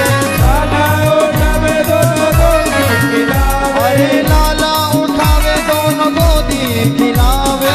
लाला उठावे दोनों गोदी खिलावे। अरे पलना में पलना में पलना में ललना सुलावे यशोदा मैया पलना में ललना पलना में ललना सुलावे यशोदा मैया पलना में ललना सुलावे यशोदा मैया पलना में ललना पलना में ललना सुलावे यशोदा मैया। और सारे ग्वाल वाल भगवान को देख करके कैसे हो रहे हैं? क्योंकि जब मैया यशोदा कृष्ण कन्हैया को झूला झुलाती तो सारे जितने भी गोप रहते हैं वो भी आनंद ले रहे हैं, लेकिन सारी माताएं उनको पास में नहीं आने दे रही। तो सारे गोप मिलकर के क्या कहते हैं? अरे झूला झूलने आ गए कन्हैया झूला झूलने आ गए। अरे झूला झूलने आ गए कन्हैया झूला झूलने आ गए। झूला झूलने आ गए कन्हैया झूला झूलने आ गए। झूला झूलने आ गए कन्हैया झूला झूलने आ गए। अरे झूला झूलने आ गए कन्हैया। अरे झूला झूलने आ गए कन्हैया। अरे झूला झूलने आ गए कन्हैया। अरे झूला झूलने आ गए कन्हैया। झूला झूलने आ गए रे आ गए झूला झूला झूला झूलने आ गए कन्हैया झूला झूलने आ गए। झूला झूलने आ गए कन्हैया झूला झूलने आ गए। अभी जन्मदिन हो तो कोई को तो ऐसे ही बैठते, और किसी की शादी ब्याह होती तो ऐसे ही बैठते, लेकिन कहे भागवत में शर्म लग रही कोई का कहे। अरे कोई कच्चुन कहे, हम ही बस बोल सकते हैं कैसे नाच रहे हैं। बाकी तुम्हारे गांव में आए हैं तो तुमको शर्म, अभी किसी के घर में यदि विवाह होता जब नहीं करते शर्म। अरे भाई अब भगवान का जन्म हुआ है, अब तो नाचना कूदना प्रारंभ हुआ है, इसलिए शर्म मत करो। कई माताएं बहने जरा ही उठन के देख रही, बाजू वाली माता मसक दे रही हुई, हट मत बैठ। ना नाच रही कोई का कहे तो पीछे सब बुजुर्ग बैठे, तेरे दादाजी बैठे, तेरे ससुर बैठे, तेरी सास बैठी, सब वहीं कहीं दबा दे रहे हैं, क्या कर रहे हैं पता नहीं चल रहा। नहीं तो जे वाले भजन में तो सब नाचते हैं, हमने हर जगह देखी। एक माता जी इधर नाच रही बस, अब वो इधर कोई किसी को दिख ही नहीं रही। तुम नाचो तुम बताओ कैसे, और हम नाचे ऐसे, सब हुई हुई नाच रहे हैं नीचे ही नीचे। अरे जरी नाच लो, भगवान का जन्म हुआ, अपने घर में लड़का बच्चे होते तो नाचते कि नहीं, बड़ी खुशियां मनाते हैं। तो जरी हमको पता भी तो लगे कि चीज गांव में उत्सव मनाते हैं, तो सब लोग 2 मिनट के लिए जैसा उत्सव जिसको मनाना, हम कुछ नहीं बोलेंगे। बोलिए वृंदावन बिहारी लाल की जय हो।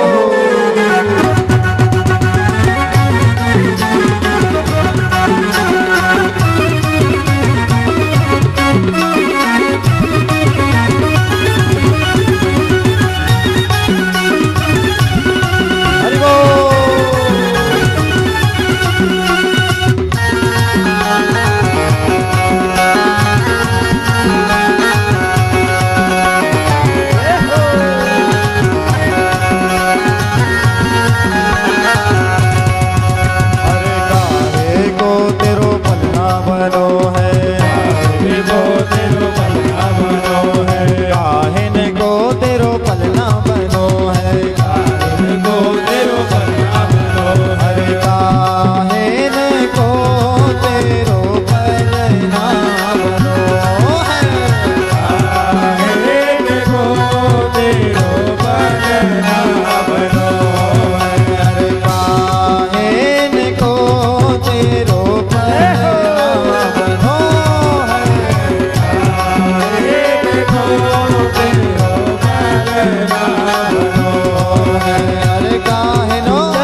झूला रही पलना रे, अरे मैया झूला रही पलना रे, अरे मैया झूला रही पलना रे, अरे मैया झूला रही पलना रे, झूले नंदलाल पलना में, झूले नंदलाल पलना में, झूले नंदलाल पलना में, झूले नंदलाल पलना में, झूला झूलन आ गए कन्हैया, झूला झूलन आ गए कन्हैया, झूला झूलन आ गए कन्हैया, झूला झूलन आ गए कन्हैया, झूला झूलन आ गए, झूला झूलन आ गए कन्हैया, झूला झूलन आ गए, झूला झूलन आ गए कन्हैया, झूला झूलन आ गए, अरे झूला झूलन आ गए कन्हैया, झूला झूलन आ गए कन्हैया, झूला झूलन आ गए रे आ गए, झूला झूलन आ गए कन्हैया,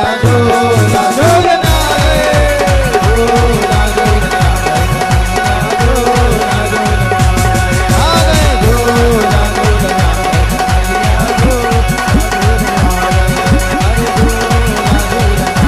गए,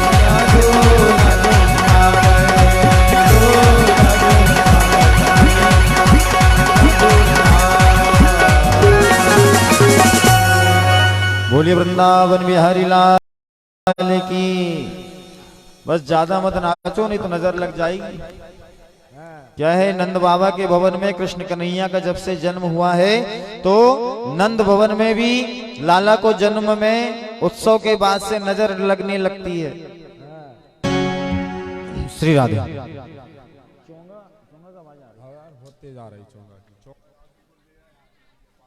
श्री राधे।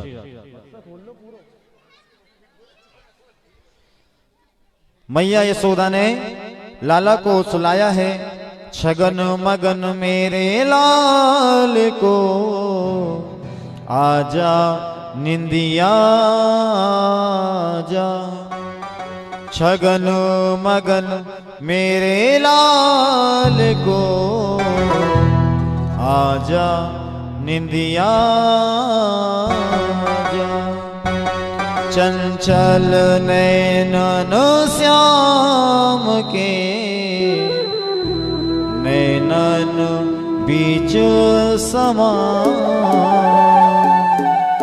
छगन मगन मेरे लाल को आजा निंदिया आ। मैया यशोदा लाला को सुलाती है, झूला झुलाती है। जैसे ही लाला सोए सारी माताओं ने उत्सुकता मनाई।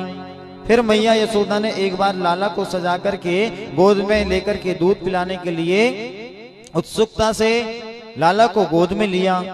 जैसे ही कन्हैया को गोद में लिया तो कन्हैया ने देखा एक तृणावर्त ने मामा जी ने एक खिलौना पहुंचाया भगवान कृष्ण कन्हैया के लिए। कंस मामा ने एक खिलौना पहुंचाया तृणावर्त के रूप में। तृणावर्त का बेग आते हुए देख करके कन्हैया समझ गए कि ये तृणावर्त आ रहा है, मैया यशोदा को किसी भी प्रकार का कहीं कष्ट ना हो जाए, तो तुरंत भगवान ने अपना वजन बढ़ाना प्रारंभ कर दिया। जैसे ही भगवान ने वजन बढ़ाया मैया यशोदा ने नीचे पटक दिया। बोले दूध पी पी करके बड़ा मोटा हो रहा है, बड़ा वजन बढ़ रहा है, नीचे पटक दिया। जैसे ही नीचे पटका मैया यशोदा गृह कार्यों में व्यस्त हो गई तो तृणावर्त आया। तृणावर्त कौन है? तृणावर्त हमारे इधर उसको कहा जाता है मटिया।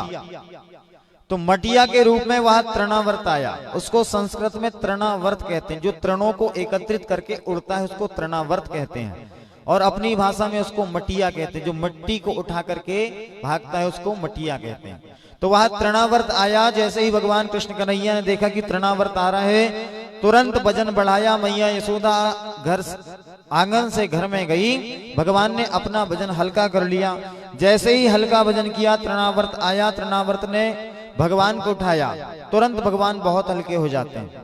जैसे ही तृणावर्त ने उठाया भगवान ने तृणावर्त की गर्दन पकड़ लिया और पूरे ब्रजमंडल में भगवान घूम रहे हैं तृणावर्त के साथ में।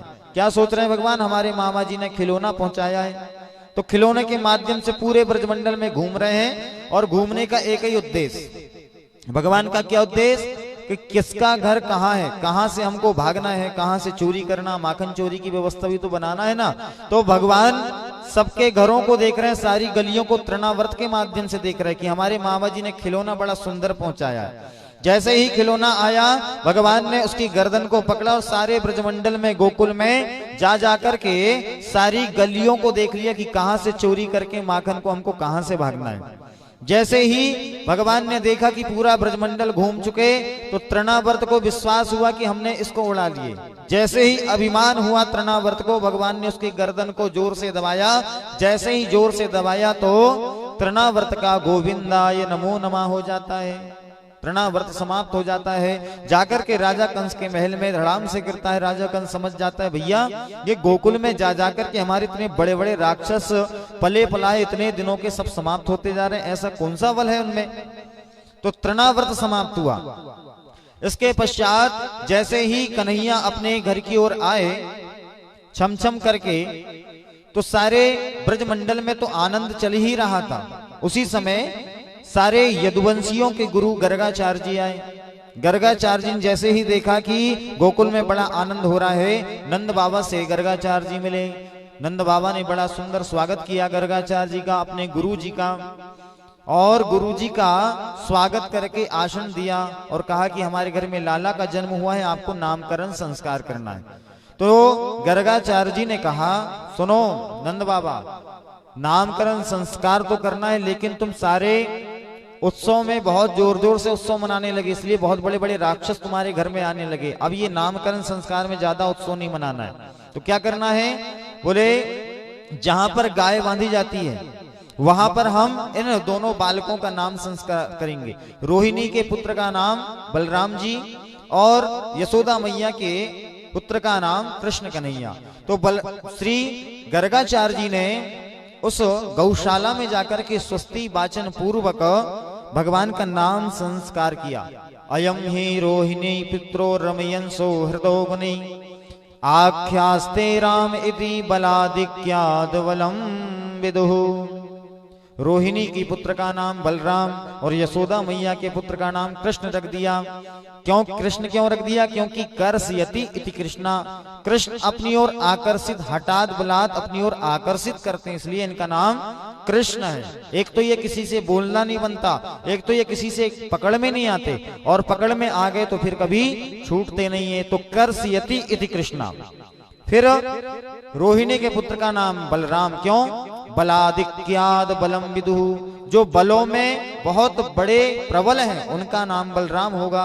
जो हठात बलात् सबके बलों को समाप्त कर देंगे उनका नाम बलराम होगा। जैसे यशोदा मैया रोहिणी ने ये नाम सुना तो यशोदा मैया कहती है भारी है कछु नाम कहे हम कनुआ बलुआ, और उत्सव भारी भयो पठायो घर घर हलुआ। बोले अरे गुरुदेव भगवान आपने इतना कृष्ण नाम बता दिया, हम बुढ़ापे में कृष्ण कन्हैया का नाम कैसे लेंगे, ये बलराम का नाम भी बड़ा लंबा चौड़ा है। तो बोले क्या करें, बोले हम कृष्ण को कनुआ कहेंगे और बलराम को बलुआ कहेंगे। तो गर्गाचार्य जी ने कहा बोले भैया ठीक है माता जी, आपको जो भी कहना, हमने तो शास्त्र सम्मत नाम रख दिया है। कृष्ण नाम से ही उद्धार होने वाला है, बलराम के नाम से उद्धार होने वाला है, इसलिए इन नामों को तुम कभी भूलना मत। सारी बातों को बता करके श्री गर्गाचार्य जी ने जैसे ही वहां से प्रस्थान करना चाहा तो मैया यशोदा ने कहा अरे गुरुदेव भगवान, अगर आप जब तक भोजन नहीं करोगे जब तक हमको पूर्ण फल मिलने वाला नहीं है। तो गर्गाचार्य जी ने कहा चलो ठीक है, जल्दी से हम खीर बना लेते हैं। तुरंत जैसे ही खीर बनाना प्रारंभ किया और भोग लगाया, भोग लगा करके आग बंद करके जैसे ही तुलसी पत्र लगाया और तुलसी पत्र लगा करके जैसे ही जल घुमाया, तुदीयम वस्तु गोविंदम तुभ्यमेव समर्पेत ग्रहण समको भूत्वा प्रसीद परमेश्वर, तुम्हारी वस्तु तुम ही को समर्पित हो भगवान। और आग खोल करके देखा तो कृष्ण कन्हैया सामने बैठे खा रहे हैं। अब गर्गाचार्य जी ने चिल्लाया अरे यशोदा तेरे लाले ने पूरा हमारा भोजन जूठा कर दिया, पूरी खीर जूठी कर दिया। तुरंत मैया यशोदा दौड़ी दौड़ी आई, क्या हुआ बाबा, बोले तेरे हमने इतनी मेहनत से इस खीर को बनाया, तेरे लाला ने पूरा जूठा कर दिया। अब मैया यशोदा कह रही अरे ये लाला बड़ा नटखट है बाबा, आप तुरंत फिर से भोजन बना लीजिए, ये भोजन को हमको दे दीजिए। तुरंत मैया यशोदा ने वहां खीर लिया, तुरंत सारी व्यवस्था पुनः बनाई और पुनः बना करके जैसे ही गर्गाचार्य जी ने पुनः खीर बनाई, तुलसी पत्र लगाया, फिर कहा तुदीयम वस्तु गोविंदम, आंख बंद करके भोग लगाते हैं। जैसे ही आंख खोल करके देखा तो फिर भगवान बैठे हैं। तो गर्गाचार्य जी समझ जाते हैं, अरे यशोदा मुझे लगता है कि तुम सारी रानियां मिलकर के मुझसे भोजन बनवाती जा रही हो और उधर बुलवाती जा रही हो, मुझसे मेहनत करवा रही हो।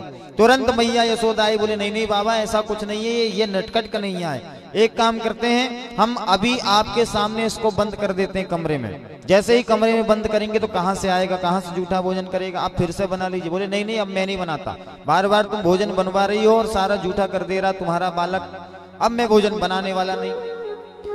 मैया यशोदा ने कमरा में कृष्ण कन्हैया को बंद किया और बंद करके कहा बाबा जी अब आपके सामने में बंद कर दी, अब तो बना लीजिए।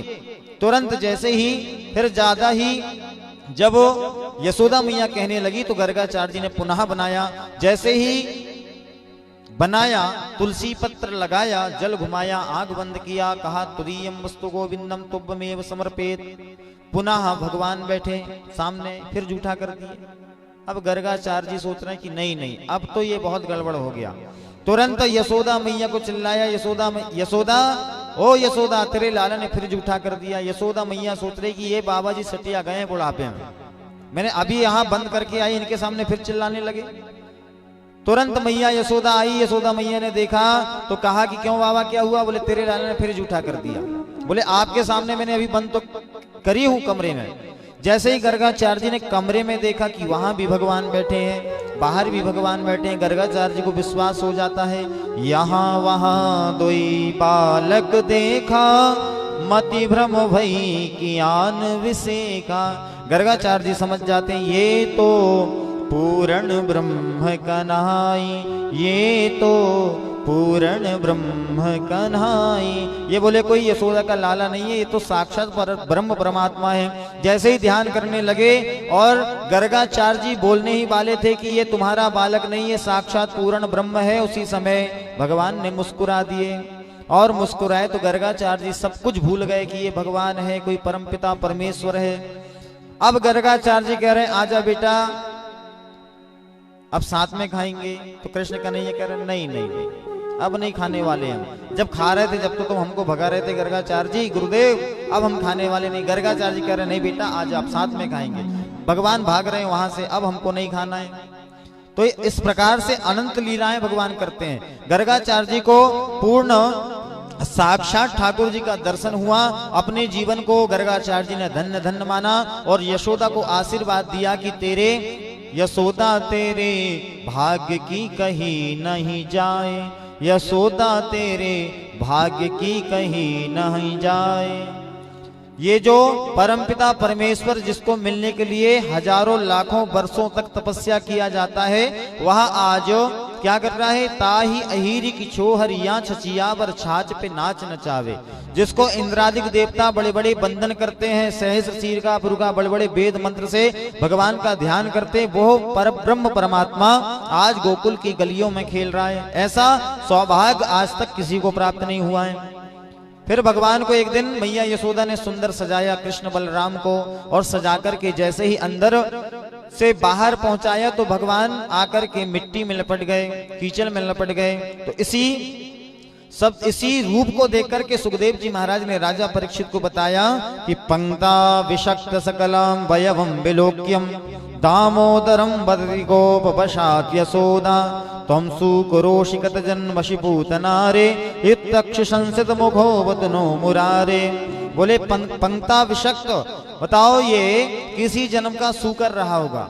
भैया यशोदा ने जैसे ही देखा कि सुंदर सुंदर सजाया और सजा करके जैसे ही मिट्टी में लिप्त देखा तो यशोदा कहती है किसी जन्म में सुंगर रहा होगा। तो भगवान प्रसन्न होते हैं, हाँ भैया एक बार हमने सूकर का रूप भी धारण किया था तो हमको पहचान गई। अब जैसे ही बाहर निकले उसी समय सारे कौओं को माखन मिश्री खिलाने लगे भगवान। कौओं को हम लोग अछूत मानते हैं, कौआ अगर हमारे घर के ऊपर भी बैठ जाए तो हम लोग वहां पर पानी डालते हैं, वहां से कौआ दिख जाए अगर छू लिया तो हम 5 दिन तक कहीं नहीं जाते। भैया कौआ ने छू लिया, आप महामृत्युंजय का अनुष्ठान कराओ या कोई पूजन पाठ कराओ, जब जाकर के शुद्धि होगी। लेकिन भगवान कृष्ण कन्हैया सारे कौओं को एकत्रित करके उनको माखन मिश्री रोटी आदि खिला रहे हैं। इसी स्वरूप को ध्यान करके साधु संत महात्माओं ने भगवान की बड़ी वंदना किया है। श्री रसखान कवि बड़ी सुंदर बात कहते हैं, भगवान की छवि देख करके बड़े सुंदर भाव में कहते हैं, धूलि भरे अति शोभित श्याम जो तैसी बनी सिर सुंदर चोटी, खेलत खात फिरे अंगना पग पैजनि बाजत पीरी कछोटी, बाछवि को रसिकान बिलोकत बारिति काम कला निधि खोटी, और काग के भाग बड़े सजनी हरि हाथ से ले गयो माखन रोटी।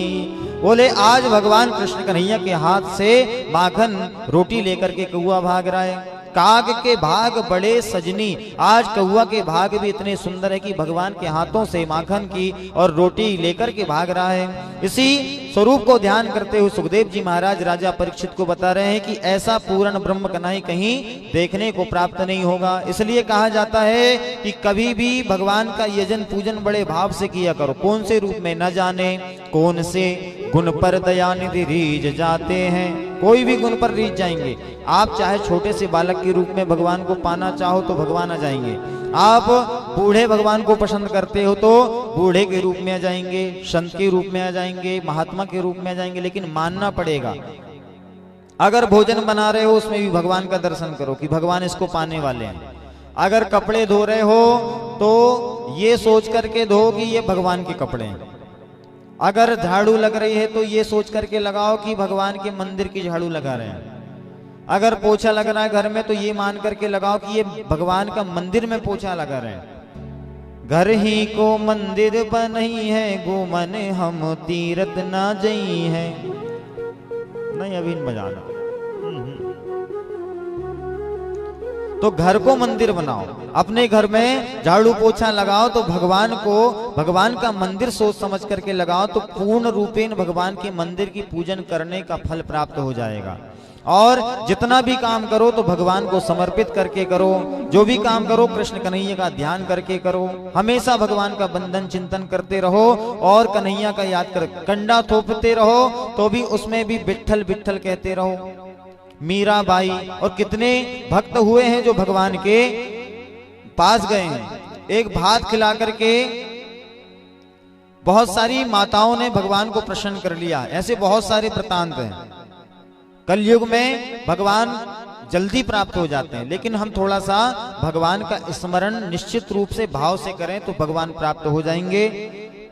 अब देखो तुम तो अच्छे वाले बैठे हो खा पी के, और समय 11 सवा 11 हो गया और हमने 7 बजे तक अभी कथा की है और हमारा गला सुना ही रहा आपको। आप तो बैठे हो तो रात 2-3 बजे रात तक भी बैठे रहो, तुम तो ऐसे ही लगे ही रहो। साल माल लेके आ गए सब, चलन दो गुरुदेव, बड़ो आनंद आ रहा हो जी।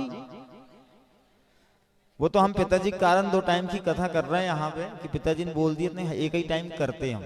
लेकिन हमारा पुराना गांव है ना जी, हम बचपन में आए थे इसलिए 2 नहीं 3 टाइम नहीं 4 टाइम कराओ, कोई दिक्कत नहीं। लेकिन ज्यादा मत कराओ, अभी दूसरी कथा सेट हो गई, आ जाइए।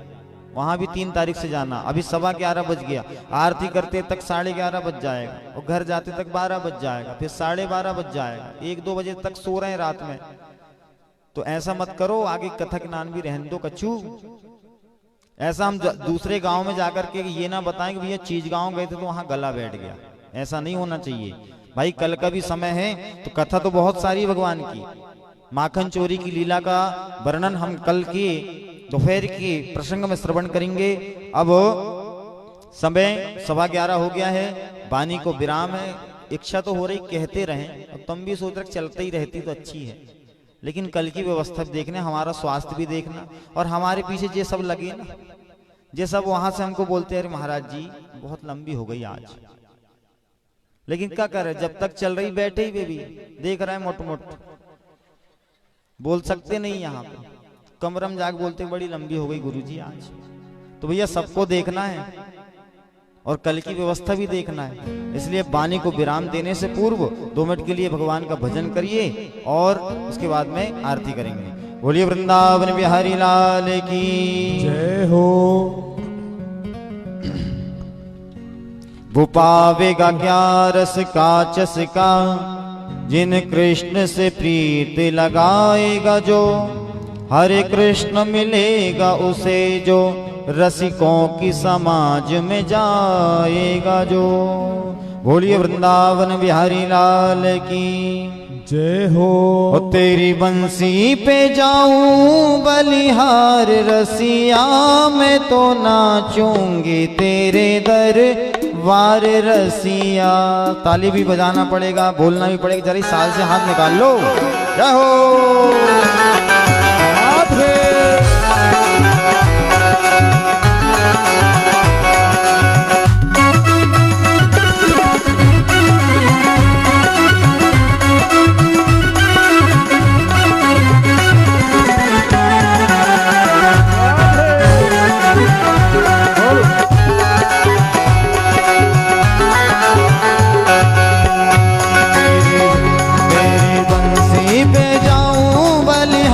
रसिया मैं तो नाचूंगी तेरे दरबार रसिया, नाचूंगी तेरे दरबार रसिया। ओ मैं तो नाचूंगी तेरे दरबार रसिया, मैं तो नाचूंगी तेरे दरबार रसिया।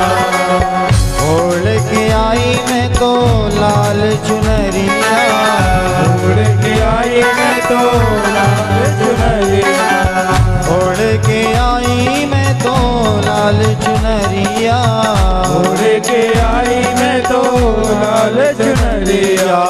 मटकी उठा के मैं तो बनी रे गुजरिया, मटकी उठा के मैं तो बनी रे गुजरिया। ओ मटकी उठा के मैं तो बनी रे गुजरिया, मटकी उठा के मैं तो बनी रे गुजरिया। मैं तो करने को, मैं तो करने को, मैं तो करने को आई मनुहार रसिया, मैं तो नाचूंगी तेरे दरबार रसिया, मैं तो नाचूंगी तेरे दरबार। वृंदावन बिहारी लाल की जय हो। ताली बजाते हुए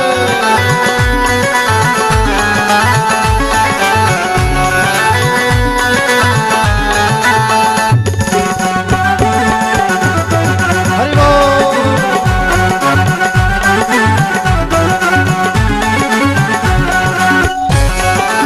हरि बोल।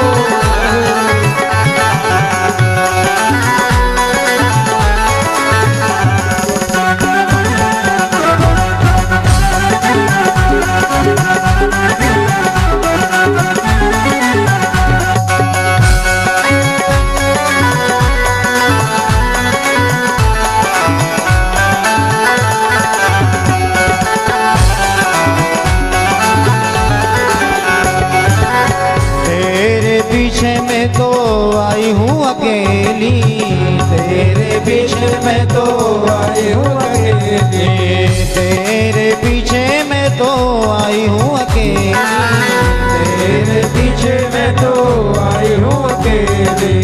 बड़े गोप की नई नवेली, बड़े गोप की नहीं नवेली। मैं तो छोड़े आई, छोड़े आई, मैं तो छोड़े आई सारा संसार रसिया, मैं तो नाचूंगी तेरे दरबार रसिया, मैं तो नाचूंगी तेरे दरबार रसिया। ओ तेरी बंसी पे जाऊं बलिहार रसिया, मैं तो नाचूंगी तेरे दरबार रसिया। तेरी बंसी पे जाओ बलिहार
जब से लगी मोहे तेरी लगनिया, जब से लगी मुझे तेरी लगनिया, जब से लगी मोहे तेरी लगनिया, जब से लगी तेरी लगनिया, बिसर गया मोहे घर आंगनवा, बिसर गयो मोरे घर आंगनवा, बिसर गया मोहे घर आंगनवा, बिसर गया मोरे घर आंगनवा। मैं तो छोड़ आई, मैं तो छोड़ आई, मैं तो छोड़ आई सारा परिवार रसिया, मैं तो नाचूंगी तेरे दरबार रसिया, मैं तो नाचूंगी तेरे दरबार रसिया, ओ तेरी बंसी पे जाऊं बलिहार रसिया, मैं तो नाचूंगी तेरे दरबार रसिया,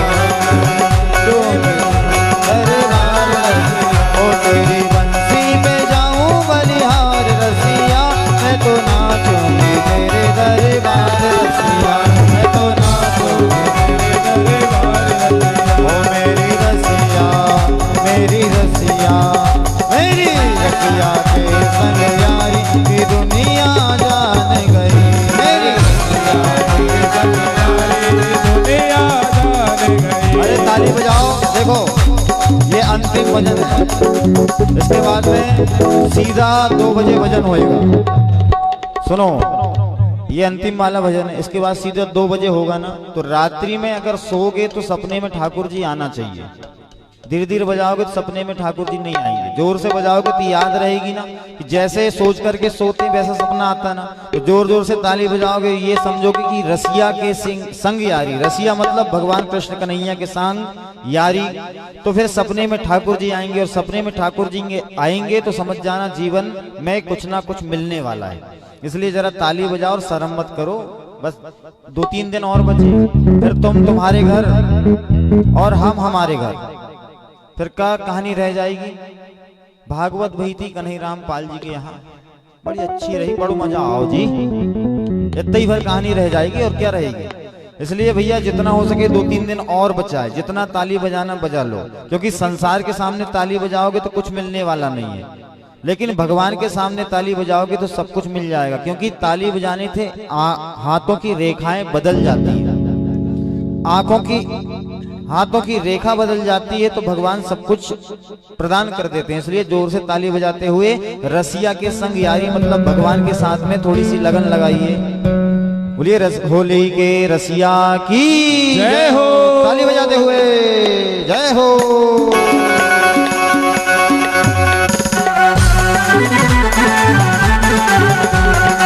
हरि बोल।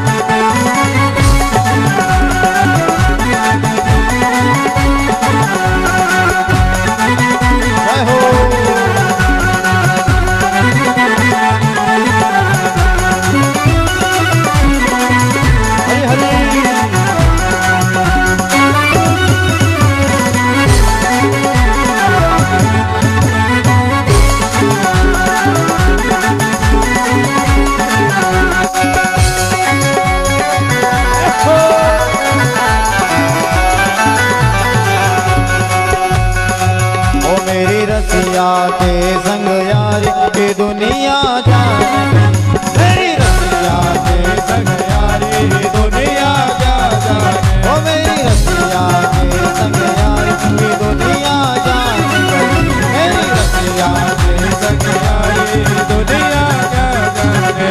अरे जान गई दुनिया जान गई, जान गई दुनिया जान गई, ओ मेरी रसिया के संग यार की दुनिया जान गई, ओ मेरी रसिया के संग यार की दुनिया जान गई, ओ मेरी रसिया के संग यार की दुनिया जान गई, मेरी रसिया के संग यार की दुनिया जान गई। जय हो।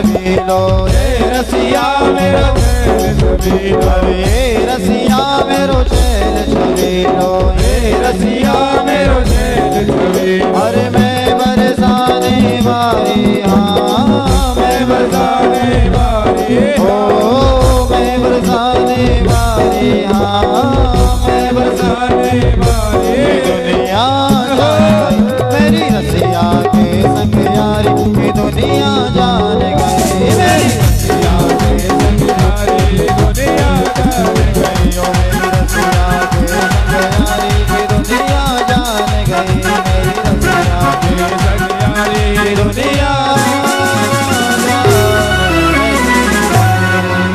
बोलिए वृंदावन बिहारी लाल की।